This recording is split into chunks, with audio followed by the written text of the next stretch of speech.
人讲千金买厝，万金是难买好厝边。伫新德县有一间铁工厂，因为生产白铁的关系，空气当中常常排出插片的塑胶味。住伫附近社区的民众，伫一来到工厂门口抗议。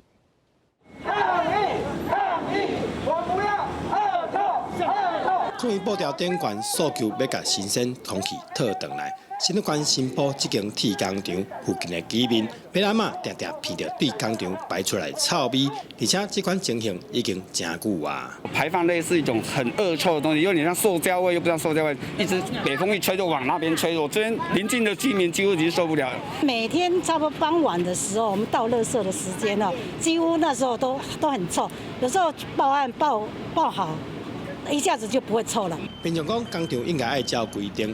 建立更较好的空气污染防治设备，针对民众疑虑，铁工厂表示有想办法降低所产生出来的臭味，不过目前实在找无法完全改善。头家讲，说来因会继续想办法解决臭味的问题。我们持续在找更好的能够吸收这个味道的设备进来，我们也在厂商在谈这个事情。因为这么大环境、这么大的空间要做这个吸收，其实不太容易。那再来，我们就把整个工厂周边的这个门窗全部紧闭嘛，让这个问题不要溢散出来。这样。面对民众的诉求，新德县环保局表示会定期到现场稽查，若是有违反空气污染防治法第24条规定，会使罚10万以上2000万以下的罚款。记者刘君和新竹报道。